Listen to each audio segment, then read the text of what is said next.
अभी सूरज नहीं डूबा, जरा सी शाम होने दो। मैं खुद लौट जाऊंगा, मुझे नाकाम होने दो। मुझे बदनाम करने का बहाना ढूंढते हो क्यों? मैं खुद हो जाऊंगा बदनाम, पहले नाम तो होने दो। नमस्कार, मैं अविनाश विश्वास स्वागत करता हूं आपको अपने चैनल मैथ्स माउंट में। और हम पढ़ रहे हैं डिस्काउंट का कल मैंने शुरुआत किया है। कल बेसिक थोड़ा सा बताया था। चलिए इसमें आगे आज पढ़ते हैं। प्रश्न दिया हुआ है, एक पुस्तक विक्रेता 10% छूट पर पुस्तक बेचता है। यदि उसे 8% का लाभ होता है तो पुस्तक का क्रय मूल्य ज्ञात कीजिए। अंकित मूल्य 120 रुपया है। ठीक है, प्रश्न में अंकित मूल्य दिया हुआ है, छूट दिया हुआ है और लाभ प्रतिशत दिया हुआ है। हमको ज्ञात क्या करना है? क्रय मूल्य ज्ञात करना है। इस तरह का एक प्रश्न कल हमने बताया था, तो चलिए देखिए इसको कैसे बनाएंगे। सबसे पहले इसको हम अपने तरीका से बताते हैं, जो आपको कल बताए थे उसको देखिएगा।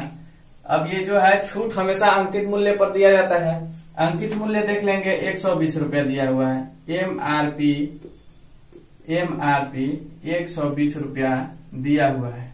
ठीक है, छूट जो है एमआरपी पर दिया गया है, अर्थात अंकित मूल्य पर दिया गया है। कितना दिया गया? 10% का छूट दिया गया है। तो छूट दिया गया है तो क्या करता है? छूट दे करके सामान को बेचा जाता है। तो अब एसपी हम निकाल लेंगे। एसपी किसको बोलते हैं? विक्रय मूल्य को। तो एसपी जो हो जाएगा मेरा 120 का 90%, 10% अगर छूट देता है तो हमसे लेगा कितना? 120 रुपया का 90% पैसा हमसे लेता है। छूट का मतलब यही होता है, 20% छूट देता है तो 80% आपको देना होता है।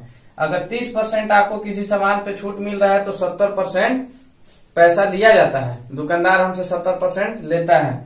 तो उसी तरह से 120 रुपया का 90% हमसे ले रहा है और 10% का छूट दे रहा है। तो देख लीजिए 90% यदि हमको पैसा देना है तो कितना पैसा देना है? 108 रुपया। कितना? 108 रुपया हमको देना हुआ।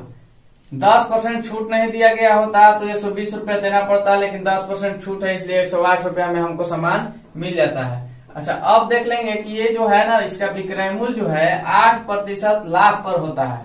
अर्थात ये 108% के बराबर 108% के बराबर 108 रुपया हुआ। 108 रुपया में सामान बेचा जाता है। 8% का लाभ दिया गया था तो 108% हो गया। यदि 8% का लाभ है, इसका मतलब क्या हुआ? 100 + 8 बराबर 108। ठीक है, अगर हमको 10% का लाभ होता है तो क्या हो जाता है? 100 + 10 बराबर 110%। अगर 20% का लाभ मिलता है हमको तो 100 + 20 अर्थात 120%। जितना लाभ मिलता है उसको 100 पर जोड़ देते हैं। ठीक है, 8% का लाभ मिला था इसलिए 108% कर लिए हैं। अब देखिए ये जो है 108% बराबर 108 रुपया है, तो इसीलिए 100% बराबर 108 बटा 108 और गुना में 100। ये देख लीजिए, ये 108 पैसा है, विक्रय मूल्य है, और ये 108% है। 108%, इसीलिए देखिए चूंकि 108% बराबर 108 रुपया, इसलिए 1% बराबर 108 बटा में 108 हो गया। इसीलिए 100% बराबर यहाँ पे गुना में 100 कर देते हैं। अब इससे इसको काट लेते हैं एक बार में। कितना निकल के आया? 100 रुपया। ठीक है, हमको क्या बताना था? वस्तु का क्रय मूल्य बताना था, तो मेरा क्रय मूल्य यही हो गया। क्रय मूल्य बराबर 100 रुपया, यही आंसर है। अब देखिए ये जो है 100% बराबर हम करके 100 रुपया ले आ दिए हैं, तो इसका मतलब क्या? सीपी जो होता है, क्रय मूल्य जो होता है, हमेशा 100% के बराबर ही होता है। ये जो 100% है क्या है? सीपी है, क्रय मूल्य है। ठीक है, अच्छा विक्रय मूल्य क्या है? यहाँ पे 108% जो है ये विक्रय मूल्य हो गया। ये विक्रय मूल्य का प्रतिशत है, ये क्रय मूल्य का प्रतिशत है। ये विक्रय मूल्य का रुपया आया है और ये क्रय मूल्य का रुपया आया है। अर्थात कहने का मतलब है 100 रुपया का वस्तु था, 108 रुपया में बेचा जाता है, तो इसको 8% का लाभ हो जाता है। ठीक है, तो हमको पता चल गया कि वस्तु कितना का था? तो 100 रुपया का था।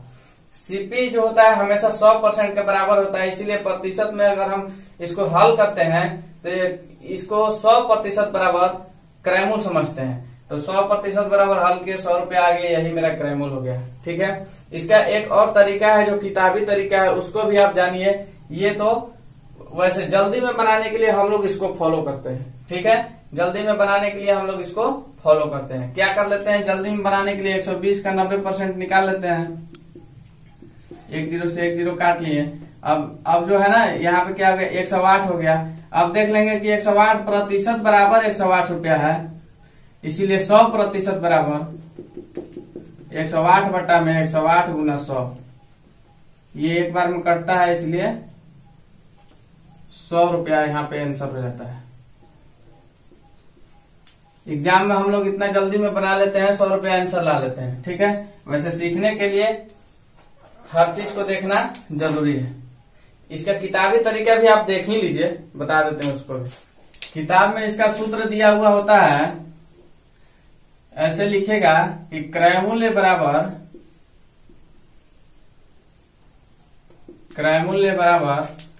अंकित मूल्य गुना 100 माइनस प्रतिशत छूट और बटा में 100 प्लस प्रतिशत लाभ, इस तरह से होता है। तो देख लीजिए, अंकित मूल्य प्रश्न में 120 रुपया दिया हुआ है और छूट कितना का मिल रहा है, 10% का। 10% का छूट मिल रहा है, तो 100 में से 10 को घटा लेंगे तो 90 हो जाएगा। और बटा में क्या दे रहा है, 100 प्लस प्रतिशत लाभ। प्रतिशत लाभ कितना, 8% का लाभ दे रहा है। तो 100 पर 8 को जोड़ देना है, तो 108 हो गया।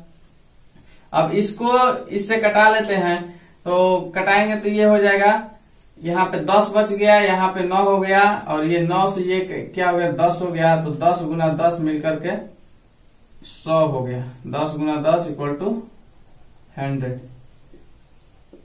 तो मेरा क्रय मूल्य बराबर ज्ञात हो गया। तो क्रय मूल्य कितना आ गया, 100 रुपया आ गया। ठीक है, आप इस तरह से भी बना सकते हैं, कोई दिक्कत नहीं है। जिसको जो अच्छा लगे उससे बनाइए, जिससे जल्दी बन जाए उसको बनाइए। हाँ, समझना सबको है, सबको जानना है। ठीक है, आगे देखिए।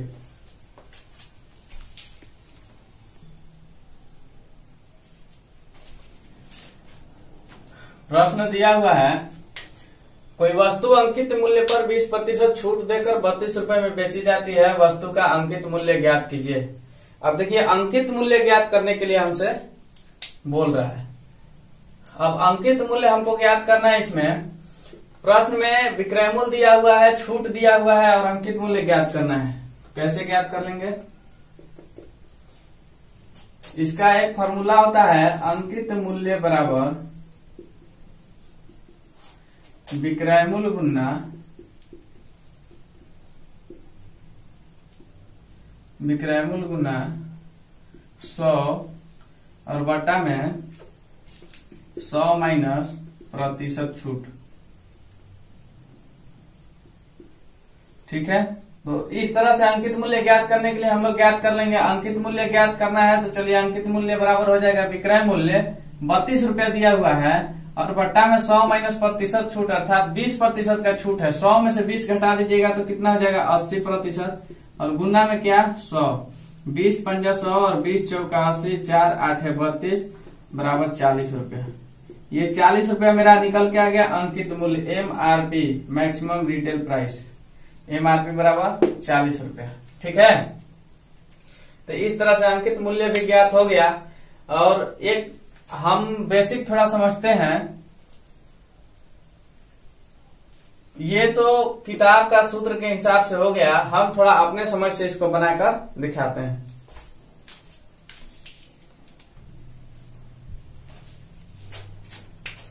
थोड़ा सा इधर भी देखिए, ये जो वस्तु है 32 रुपया में बेची जाती है, अर्थात ये क्या है, विक्रय मूल्य है, SP है 32 रुपया। छूट कितना है, छूट है 20% का। ठीक है, तो हम ये क्या देख रहे हैं कि 80% के बराबर जो है 32 रुपया है। ये 20 रुपया छूट, 20% छूट का मतलब क्या हुआ, 20% छूट का मतलब यही हुआ कि 100 माइनस 20 अर्थात 80। 100 माइनस 20 करने के बाद कितना होता है, 80। तो 80% का वैल्यू जो है 32 रुपया के बराबर है। इसीलिए 100% का वैल्यू क्या हो जाएगा, 100% बराबर 32/80 गुना में 100, 20 चौका 80 और 20 5 100, 4 8 32 बराबर 40। ठीक है, अब आप सोच रहे होंगे कि ये सीपी आ गया होगा 100% के बराबर जब आ गया तो 100% तो सीपी होता है। ठीक है, सीपी और एमआरपी इस प्रश्न में दोनों बराबर है। सीपी और एमआरपी को हम बराबर समझेंगे। क्यों समझेंगे, क्योंकि इसमें ना तो लाभ हो रहा है ना ही हानि हो रहा है। तो हम क्रयमूल्य कैसे ज्ञात करें, इसमें अगर होता कि 20% का हानि हो जाता है, यदि हानि हो जाता तो हमको क्रयमूल्य पता चल जाता, और लाभ हो जाता 20% का तो क्रयमूल्य भी पता चल जाता। लेकिन न तो लाभ और न ही हानि दिया है, हमको सिर्फ अंकित मूल्य ज्ञात करना है। तो यहाँ पे 100% जो होगा अंकित मूल्य के बराबर होगा। 100% किस लिए लिखेंगे, अंकित मूल्य के लिए लिखेंगे। हम क्लियर यही करना चाह रहे हैं। 100% उधर जो हम सीपी के बराबर लिख रहे थे कि सीपी जो होता है 100% होता है, तो एमआरपी भी 100% होता है। यदि इसमें सीपी का जिक्र ना करे, क्रयमूल्य का जिक्र ना करे, अंकित मूल्य का बात करे तो। ठीक है, कोई भी चीज अपने आप में 100% होता है। विक्रय मूल्य के लिए भी हम लिख सकते हैं 100%। ठीक है, हर चीज अपने आप में पूरा होता है, जब पूरा होता है तो 100% के बराबर होता है। हम 100% हैं, मैं अविनाश विश्वास 100% हूँ। अगर हमको इस तरह से यूज किया जाए तो क्रय मूल्य या विक्रय मूल्य की जगह पे हमको भी रखा जाए तो मैं 100% के बराबर हूँ। ठीक है, आप भी 100% के बराबर है। हर चीज अपने आप में 100% होता है। ठीक है, तो इस तरह से हम 40 रुपया फाइंड कर लिए जो कि अंकित मूल्य है। तो चलिए आगे का प्रश्न देखिए।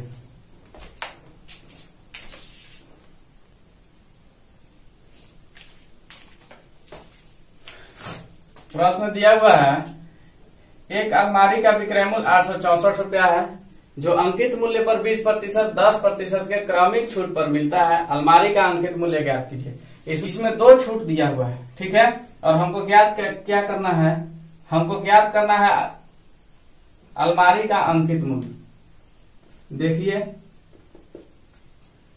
अभी से पहले हम लोग सिर्फ एक छूट वाले प्रश्न को बना रहे थे, लेकिन इसमें 2 छूट दिया हुआ है। क्रमिक छूट हमको 20% और 10% का दिया हुआ है, तो अंकित मूल्य बताना है। तो आइए देखते हैं। छूट जो है 2 छूट दिया हुआ है, और छूट किस पर दिया जाता है, अंकित मूल्य पर दिया जाता है। तो अंकित मूल्य का छूट जो है, पहला छूट 20% का है। 20% छूट देगा तो 80% हमसे लेगा, तो 80/100 कर लिए। 10% छूट देगा तो 90% हमसे लेगा, 90/100 कर लिए। और कितना ये छूट देने के बाद क्या करता है, वस्तु को बेच देता है, विक्रय करता है। तो विक्रय मूल्य कितना है, 864 रुपया। ठीक है, अब देख लेंगे इसको। अंकित मूल्य बराबर, अंकित मूल्य बराबर, अब यहाँ पे 1 0 से 1 0, 1 0 से 1 0 काट लीजिए। 864 गुना 100 और बटा में 8 गुना 9। ठीक है, अब इससे इसको काट दीजिएगा तो ये 12 बार में कटता है, तो मेरा निकल के आ जाएगा 1200 रुपया। 1200 रुपया क्या आ गया, अंकित मूल्य आ गया। 2 छूट दिया हुआ था, तो क्रमिक छूट 2 दिया था, तो अंकित मूल्य पर छूट दिया जाता है और 864 रुपया में बेच दिया जाता है। छूट देने के बाद कोई वस्तु को क्या किया जाता है, बेचा जाता है।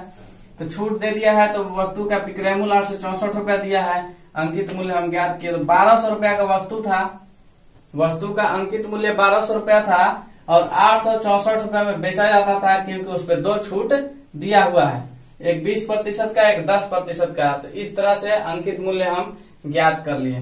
पीछे भी हम ज्ञात करते आए हैं, लेकिन उसमें एक एक छूट ज्ञात करने के लिए दे रहा था। जैसे सिर्फ 20% या सिर्फ 10% दे देता, तो इस तरह से हम ज्ञात कर लेते थे। लेकिन ये भी कोई भास्ट नहीं है, बिल्कुल आसान है। 1-2 बार बनाइएगा, आपको समझ में आ जाएगा। ठीक है,